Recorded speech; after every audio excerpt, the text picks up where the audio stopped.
him not long ago. We have a senator. Let's now go to the podium and Evan Bayh. Whatever I could to help him help the people that I love. The state of Indiana.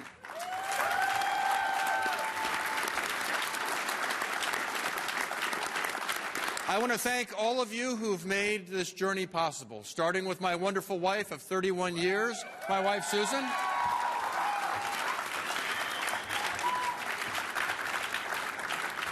And my two wonderful sons, Bo and Nick. We love you, buddy. I want to thank a phenomenal campaign staff, just a phenomenal campaign staff, starting with the great Paul Tincher, the wonderful Dan Parker, Emily, Ben Ray, Peter Hanscom. Where's Peter Hanscom? Give it up for Peter Hanscom and the whole, all of the volunteers.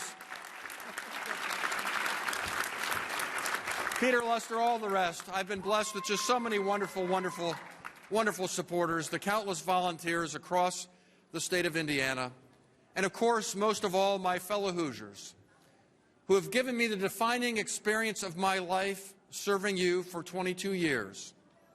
Together, we were able to create the 21st Century Scholars Program, which has enabled 70,000 of our young people to get a college education. Together, we created the most new jobs during any 8-year period in the history of our state, balanced the budget, the largest tax cut in state history, worked to combat Alzheimer's, to lift up small business, to bring our state together. That is what I hope public service should be all about. I stand ready in the years to come to help my fellow citizens in any capacity they may see fit to have me serve in. And I also hope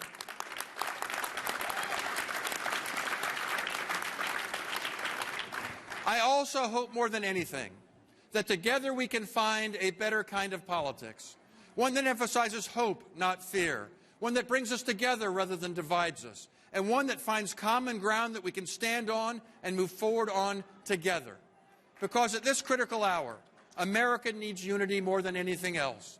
So I ask all of you here this evening, as we nurse our disappointments, tomorrow reach out to those who perhaps voted in a different direction, because they are not our adversaries. They are our friends, our neighbors, our colleagues, and most of all, our fellow Hoosiers and our fellow Americans. And in spite of what some people may tell you, we have more in common than divides us.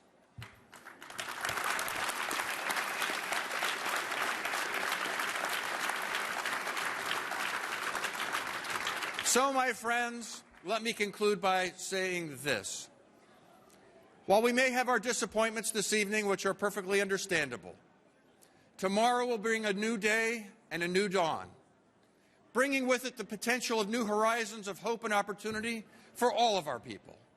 So let us go forward from this time in this place, determined that in the days ahead, we will enable ourselves and our fellow citizens to live out the full meaning of the pledge that we learned to recite so many years ago when our lives were young and the potential seemed limitless.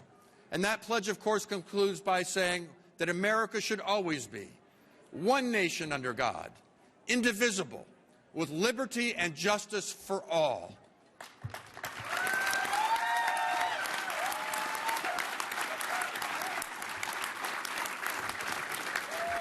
Now, one final point of personal privilege.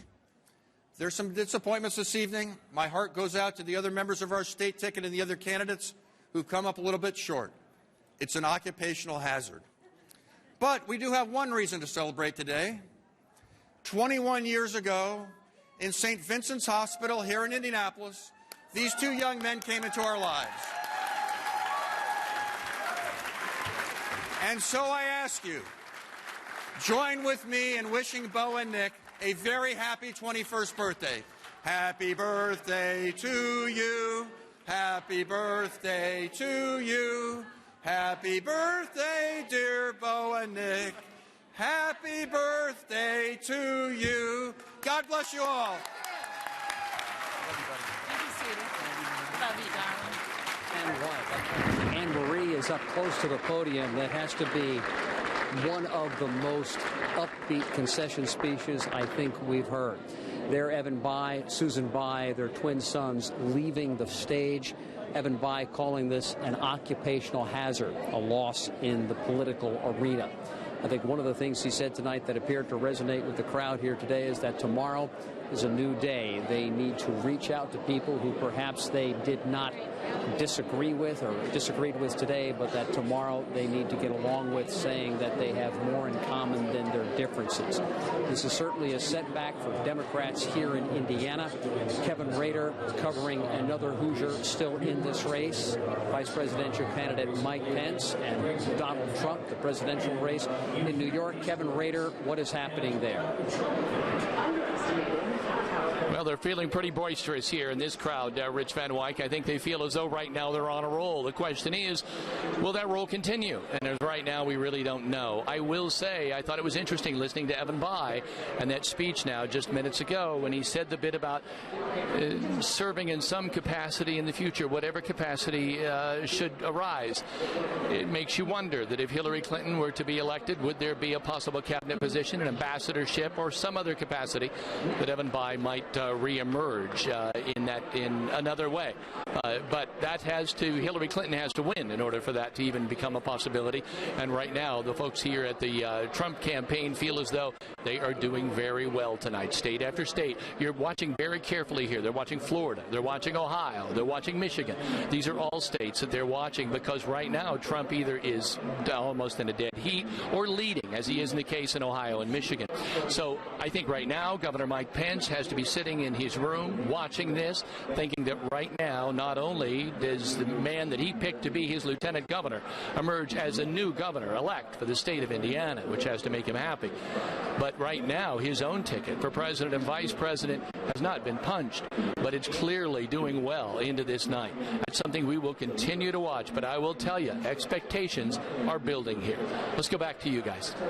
All right, thank you. Kevin Rader in New York City tonight. Yeah, Evan Bayh just moments ago just conceding tonight after losing to Republican Todd Young, again, who wins the U.S. Senate seat tonight, by saying that now more than ever we need to stand together and be unified. And he talked about it being an occupational hazard. Yeah. It hasn't been an occupational hazard for him. He's never lost a race, certainly a statewide race, and I think the last time he was involved in a losing race was when his dad lost his Senate seat. What was that, Robin, back in 80, 82? He lost in 1980, yeah. 1980, long time. Been a long time. Well, again, he said in spite of the disappointment, he's going to celebrate the birthday of his twin sons born today, 21 years ago. Certainly something to celebrate. And we'll continue to watch the numbers.